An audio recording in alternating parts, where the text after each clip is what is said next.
The content systems that survive AI search are built for verification, not volume. Google AI Overviews made product facts part of the search result. A product page can now answer a shopper before the shopper sees the store. It changes what e-commerce content has to do. Persuasive copy still matters. But every meaningful claim also needs to survive extraction into an AI-generated answer. Google announced AI Overviews at I/O on May 14, 2024, adding generated summaries to search with links to supporting pages.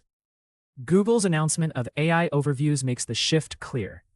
A store URL can supply one fact to a search answer long before a shopper reaches the merchant's site. AI search rewards pages that can prove what they say. For e-commerce teams, that means a listing needs more than a keyword target and polished language. The factual layer has to stand on its own when an answer system lifts one sentence about a product and places it beside information from other sources. Consider a waterproof hiking boot called the Ridge Trail 400. If its page claims a 20,000 millimeter waterproof rating and names Gore-Tex as the membrane supplier, those details should appear in a clear specifications area with a path to the manufacturer's technical documentation. The lining claim needs its own support. If the boot uses recycled polyester mesh, the listing should identify that material and connect it to the supplier record or approved product brief. Care instructions deserve the same treatment, especially when machine drying or wax treatment could damage the membrane. This gives the publishing team a better pre-flight check before a high-value URL goes live. Someone should confirm that each important material claim has a named source and still applies to the listed variant. Along with the performance and care statements, a replacement lining can turn yesterday's accurate sentence into today's problem. The pages that perform well in answer-driven search tend to share a simple pattern: a specific statement with nearby context and a clear path back to evidence. Shoppers get a quicker decision, while search systems have fewer gaps to fill. Clear answers beat polished vagueness. AI overviews need to identify what a page covers. Then they locate the relevant fact. Then they connect it to supporting context. Broad lifestyle language makes that harder. A page about effortless outdoor adventures doesn't answer whether the boot stays dry in heavy rain. Clear pages give answer systems fewer ways to misread a claim. Test a URL with a quick sourceability review. Ask someone who didn't write the copy to find the answer to one buyer question. Open the supporting source and confirm when the fact was last checked. A merino sweater called the Northline Crew makes a useful test case. Its care section should say, "Machine wash cold on the wool cycle. Then lay flat to dry," when that instruction matches the garment label. The same area should state the fiber percentage and identify the care label record used by the team. Someone searching for whether a merino sweater can go in a washing machine needs a clear instruction. Soft enough for every day sets the tone, while machine wash cold on the wool cycle supports a decision. Both can belong on the same URL, but they should serve different purposes. Google's helpful content guidance emphasizes original value and reliable information for people. First-hand product details support that standard when a store explains how an item should be used and ties the statement to a real label or specification from the manufacturer. Publishing frequency gets too much attention because it's easy to display on a dashboard. A store can release 5 thin buying guides in a week, while its highest revenue sweater pages still hide care instructions inside image files or unlinked tabs. The better distinction is page clarity versus draft volume. A useful URL makes its subject obvious, answers a buyer concern in plain language, and keeps its evidence current. More pages won't fix a product detail that shoppers have to assemble from hints. Use this review order on a small sample. Read the first visible description and identify the exact item. Find the answer to one buyer concern, such as machine washing. Open the source record and check when it was verified. Confirm that the instruction applies to every listed variant. Most teams can review a small sample in under an hour. The fixes usually involve moving an important instruction into visible copy, adding a source for a material claim, or separating variant-specific details from general collection language. The expensive failure is an unverified claim. AI-generated answers raise the cost of loose product language. An incorrect detail can travel from a merchant page into a shopper-facing summary. Mistakes often start when someone copies an old specification into a new URL. After a supplier changes a formula or material, every high-value claim needs an owner and a source.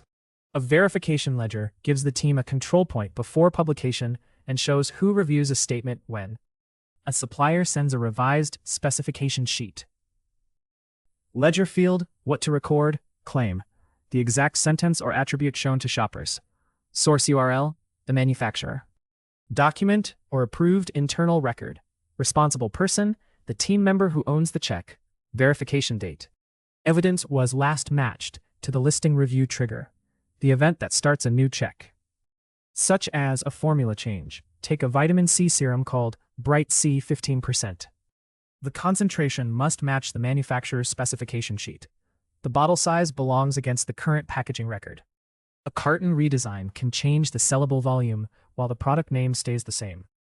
Testing language needs separate handling. A statement such as clinically tested should point to the approved testing record and its permitted wording. Rather than borrowing a phrase from an older campaign, storage guidance should match the manufacturer's instructions, including whether the bottle needs protection from heat or direct light. Rework begins when marketing language outruns product data. A writer turns 15% vitamin C into a stronger performance promise. Then, the team retraces the source before revising the copy and checking every place where the sentence was reused. Fluency doesn't make a claim true. Assign the owner before drafting starts. Marketing may have the polished description, and merchandising may have the specification sheet. But the workflow still needs one person responsible for deciding whether they agree. Review claims that affect purchase confidence or safe use first. Lower impact descriptive language can wait. This keeps a small team focused on information that can actually change a shopper's decision. Generic AI copy starts with weak inputs. A brief with a target keyword can still leave an automated writer guessing. Add only a word count and a vague tone request, and the result sounds interchangeable. The source material contains no store-specific or merchandise-specific details. Specific evidence produces specific copy. Consider a standing desk. A thin brief says, write a helpful product page for a modern standing desk.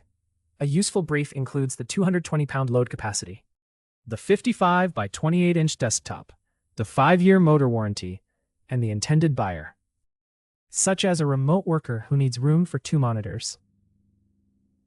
That information gives the writer something real to explain. The copy can connect the desktop size to a 2-monitor workstation, describe the warranty without inventing coverage, and clarify who benefits from the weight rating. A shopper searching for a desk that supports dual monitors gets an answer grounded in the item. The strongest briefs usually begin with a supplier specification sheet and a recorded brand decision about formatting. For example, the team might approve inches first, followed by centimeters in parentheses, and require every dimension on the site to follow that order. That small decision prevents drift across product descriptions and comparison charts. It also keeps customer service replies consistent. The same record can settle how the brand describes recycled steel or reduced packaging, including which supplier evidence supports each claim. Brand consistency depends on examples attached to real merchandise. Adjectives in a brand guide aren't enough. New writers need to see the approved level of detail and measurement style, along with the boundaries around sustainability language, before they draft. A useful guide shows the preferred treatment for the standing desk and explains why the phrase works. Add a short decision record whenever a recurring choice affects customer understanding. Future writers then have something better than a vibe to follow. A verification queue puts review time where it matters. Equal review time creates a poor schedule. A headline for a cotton sheet can move quickly, but a children's bike helmet deserves a slower handoff. Fit guidance and certification language carry direct consequences for the buyer. Review effort should follow claim risk. Review level typical content required check. Highest risk Safety or performance claims. Confirm the source and approved wording before publication. Level 2 product specifications. Match dimensions. Materials, warranty terms. And capacity to the current record Level 3 buying guidance. Check that recommendations fit the stated shopper and product use. Level 4.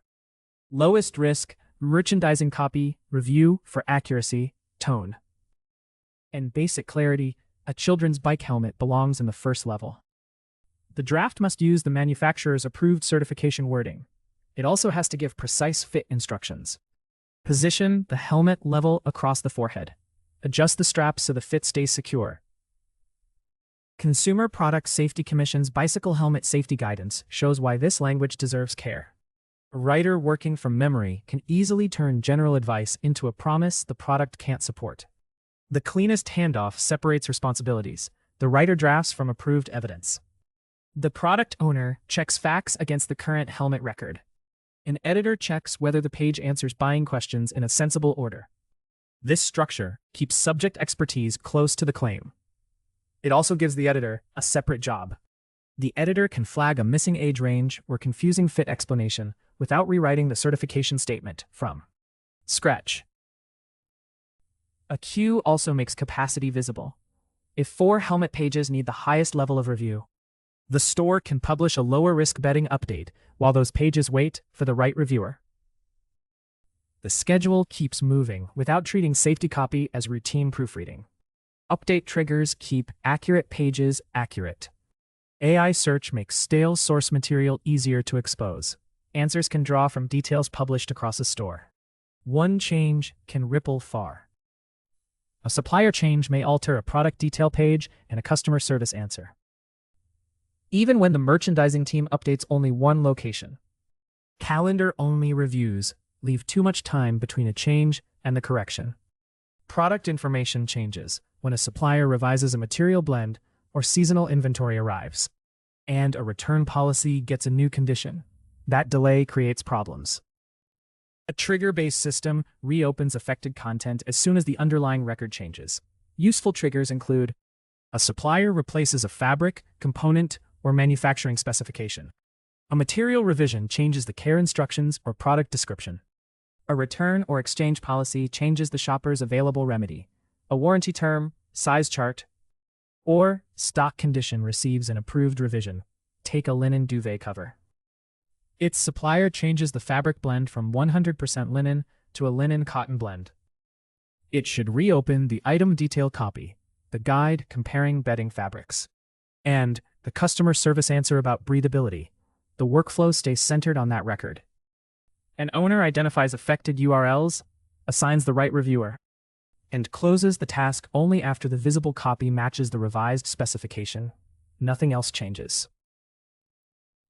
Structured data needs the same check. Google's structured data documentation says markup must match the content visible on the page. So, if you revise a fabric description, review the shopper-facing text and the matching markup. Customer questions often reveal stale claims before analytics does. If shoppers keep asking whether the duvet cover contains cotton or still qualifies for a stated return window, the store has found a maintenance gap. Keep a change log with affected content attached to each entry when the duvet cover record changes. To learn more, visit heysprite.com today.